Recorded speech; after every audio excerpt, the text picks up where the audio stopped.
बिस्मिल्लाहिर्रहमानिर्रहीम अस्सलाम वालेकुम एवरीवन। तो जी आज मैं आप लोग के लिए बिल्कुल न्यू स्टाइल के बहुत ही सॉफ्ट और जूसी टिक्का कबाब की रेसिपी को लेकर आई हूँ।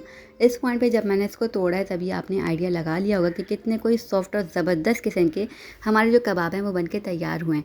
तो अगर इस ईद की दावत पे आप कुछ न्यू स्टाइल के कबाब ट्राई करके अपने मेहमानों को पेश करना चाहते हैं ना, तो आई गारंटी यू कि ये कबाब बहुत ही बेस्ट होने वाले हैं। ये सबको पसंद आएंगे, बनाना इनको बहुत ही आसान है। सबसे बेस्ट पार्ट मुझे इसका ये लगता है कि आप इसको बना के ना स्टोर करके महीने भर के लिए फ्रीज़र के अंदर भी रख सकते हैं।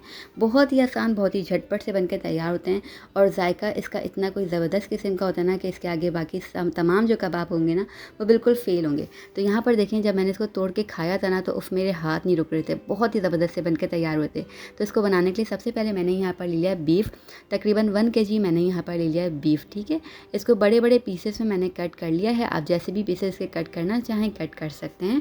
आप इस रेसिपी को बना सकते हैं सेम मटन और चिकन दोनों के साथ। ठीक है जी, अब बीफ जो मैंने यहाँ पर लिया हुआ है ना वो थोड़े से फ़ैट के साथ लिया, बहुत ही थोड़ा फ़ैट, जैसे कि आप यहाँ पर देख रहे हैं। तकरीबन 1 किलो बीफ के अंदर इतना फ़ैट लिया है कि तकरीबन 1 खाने के चम्मच के बराबर होगा। ठीक, बहुत ही रूखा आपने गोश्त इस्तेमाल करना है। इस कबाब के लिए ज़्यादा फ़ैट का इस्तेमाल नहीं होता है, अदरवाइज़ ये कबाब जो ना बाइंड नहीं हो पाते, टूट जाते हैं जब आप इसको फ्राई करेंगे। ठीक है, तो इसलिए आपने बहुत ही कम क्वांटिटी का जो है फ़ैट जो है इसके अंदर शामिल करना है। और आपने एक और काम करना है कि जब आप बीफ धो लेना तो आपने इसको अच्छे से ड्राई कर देना है, किसी भी स्ट्रेनर यानी कि छन्ने में रख कर इसको आपने ना फिर इस्तेमाल करना है। क्योंकि अगर इसके अंदर थोड़ा सा भी पानी रहेगा ना तो भी आपके कबाब जो हैं वो सॉफ्ट नहीं बनेंगे। दूसरी बात यह कि वो ब्रेक हो जाएंगे जब आप इसको फ्राई करेंगे, शेप देना इनको मुश्किल हो जाएगा आपके लिए। तो जो भी आप गोश्त इस्तेमाल करें, बीफ, चिकन, मटन, कुछ भी, बस आपने उसको अच्छे से ड्राई कर लेना है। वॉश करने के बाद बिल्कुल भी इसके अंदर पानी जो है वो नहीं होना चाहिए। ठीक, अब आपने क्या करना है, एक अदर चॉपर ले लेना है, उसके अंदर हमने शामिल कर देना है बीफ को।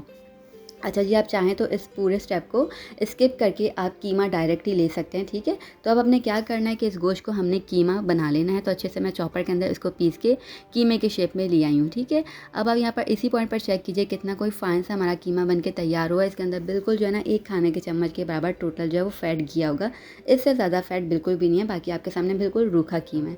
मशीन का जो कीमा होता है ना वो आप इस्तेमाल कीजिएगा, हाथ वाला कीमा जो होता है उससे आप इस कबाब को नहीं बनाइएगा, अच्छे बन के तैयार नहीं होंगे। तो यहाँ पर देखें बहुत ही अच्छी तरीके से हमारा कीमा बन के हो गया है डन। अब इसके अंदर कुछ और चीज़ें जाएंगी। यहाँ पर देखें बिल्कुल पानी जो है ना होने के बराबर है। बस जब आप कीमा भी बना लेना तब भी आपका कीमा ऐसा होना चाहिए कि उसके अंदर पानी का कोई नामो निशानी ना हो। अब जी इसके अंदर शामिल करेंगे 2 अदद मीडियम साइज़ के अनियन, बिल्कुल रफ से कट करके, तो ये चलेगा इसके अंदर। अब यहाँ पर शामिल करेंगे धनिया और पुदीना। तो 1 मुट्ठी के बराबर मेरे पास यहाँ पर है धनिया, हरा धनिया जो होता है वो, साथ ही साथ 1 मुट्ठी के बराबर मैंने यहाँ पर ले लिया पुदीना जो होता है वो। अच्छे से वॉश करके पानी बिल्कुल हटा के आपने शामिल करना है। 6 अदद यहाँ पर मैं शामिल करूँगी हरी मिर्चें, अच्छे से वॉश करके मसाले वाली जो थी ना तेज़ जायके वाली वो इस्तेमाल कीजिएगा इसके अंदर। ठीक है, 1 खाने का चम्मच भर के अदरक लहसुन का पेस्ट, 1 टीस्पून हल्दी powder, 1 teaspoon red chilli powder, 1 teaspoon red chilli flakes यानी कि लाल कुटी हुई मिर्चें शामिल करेंगे, 1 टीस्पून धनिया पाउडर को शामिल करेंगे। साथ ही साथ शामिल करेंगे इसके जो टेस्ट को डबल करने के लिए एक ज़बरदस्त सा मसाला जो कि है टिक्का मसाला, कोई सा भी डब्बे वाला मसाला आप इस्तेमाल कर सकते हैं, 2 खाने के चम्मच भर के। ठीक है जी, 2 खाने के चम्मच भर के इसके अंदर रोस्टेड हम जो है बेसन को शामिल करेंगे। हल्का सा बेसन को भून के फिर शामिल कीजिएगा। 1 टीस्पून मैं यहाँ पर सॉल्ट को शामिल कर रही हूँ, 1 टीस्पून मैं ब्लैक पेपर को शामिल कर रही हूँ। आप सॉल्ट को कम ज़्यादा कर सकते हैं, ध्यान रखिएगा कि जो टिक्का मसाला है उसके अंदर भी सॉल्ट होता है। ठीक है, आप अपने जायके के मुताबिक एडजस्ट कर सकते हैं सॉल्ट को। ये सारी चीज़ें डाल के आपने अगेन इसको बहुत ही ज़बरदस्त तरीके से जो है पीस लेना है। तो यहाँ पर देखें सारी की सारी चीज़ें अच्छे से मिक्स हो गई हैं, पीस लिया। तो यहाँ पर देखें वेल कंबाइन हो गया, बिल्कुल ना ऐसे ही होना चाहिए। अब क्या करते हैं हम जो ना लंबा प्रोसेस कर देते हैं, प्याज को अलग चॉप करके डालते हैं, हरा धनिया हरी मिर्चों को अलग चॉप करके डालते हैं, तो उसका पानी हमें निचोड़ना पड़ता है। इस तरीके से जब आप कीमे के साथ ही इसको पीसेंगे ना तो आपके जो कबाब है ना वो अच्छे से बाइंड हो सकेंगे, जैसे कि आप यहाँ पर देख रहे हैं। बिल्कुल भी पानी का नामो निशान नहीं रहेगा, ये अच्छे से बाइंड हो जाएंगे। जैसा भी आप इसको शेप देना चाहें ये आपके ऊपर है। इस कबाब का बस इस तरीके से मसाला बनाकर आपने इसको जैसा शेप देना दे सकते हैं। आप चाहें तो इसको कच्चे कीमे के कबाब का भी शेप दे सकते हैं, जैसे कि शामी कबाब वगैरह होते हैं, चपटी कबाब का शेप दे लीजिए, सीख कबाब का दे लीजिए, गोला कबाब का दे लीजिए, जैसा आपका दिल करे वैसा आप इसको शेप दे सकते हैं। और इससे आप जो राउंड शेप के कोफ्ता कबाब जो होता है ना वो भी आप इसको शेप दे सकते हैं। ठीक हो गया, अब यहाँ पर देखें अच्छे से कंबाइन हो गया था, मिक्स हो गया था। सारी की सारी चीज़ें हमने पीस कर इसके अंदर शामिल कर देनी है। एक बड़े साइज़ के बोल के अंदर ये सारा का सारा जो हमने मिक्सचर है ना उसको हमने ट्रांसफ़र कर देना है कुछ इस तरीके से। ठीक है, अब आपने थोड़ा सा जो है ना देखिए इस तरीके से इसको थोड़ा सा हमने जगह बना लेना है और इसमें जो है शामिल कर देना है 1 खाने का चम्मच भर के घी को, ठीक है। तो अब ये शामिल करने से ना इसका जो फ्लेवर है वो बहुत ज़्यादा इन्हांस हो जाएगा और सबसे अच्छी बात ये होती है कि घी से भी ये कंबाइन होते हैं, इनको बाइंडिंग जो है ना एक एजेंट मिल जाता है और अच्छी बात ये होती है कि आपके कबाब जो है ना वो बहुत ही जूसी और बहुत ही सॉफ्ट बन के तैयार होते हैं। 1 खाने का चम्मच भर के घी डाला। अच्छा जी, इस पॉइंट पे ना अक्सर गोश्त के अंदर ये कुछ चीज़ें रह जाती हैं, तो इसको जो है ना आपने निकाल लेना है। अदरवाइज़ क्या होता है ना कि इससे आपके कबाब इस चीज़ से भी जो ना ब्रेक हो जाते हैं, ठीक है। तो ऐसे अगर कीमे के साथ आएँ आपके या गोश्त के साथ आएँ तो इस चीज़ को आपने रिमूव कर देना है इसी पॉइंट पे, ठीक है। अब घी डालने के बाद आपने इसको अच्छे तरीके से मिक्स कर लेना है, बहुत ही ज़बरदस्त तरीके से, ताकि घी इसके साथ अच्छे से एडजस्ट हो जाए, ठीक। अब हमने क्या करना है, इस तरीके से सेंटर में थोड़ी सी जगह बनानी है, फॉल पेपर रख के आपने इसके अंदर देनी है धुनी। तो गर्मा गर्म हमने कोयला रखना है और इसकी धुनी देनी है। इस पॉइंट पे आप जब इसमें धुनी दे लेंगे ना तो इसके अंदर जो ना बारबेक्यू का फ्लेवर आ जाएगा, बहुत ही ज़बरदस्त सी खुशबू आ जाएगी। एक-एक कबाब को अलग से फ्राई करने के बाद आप देंगे ना तो उसके अंदर तक जो है ना खुशबू नहीं जाती, जो फ्लेवर एक्चुअल होता है ना कोयले का वो नहीं जाता।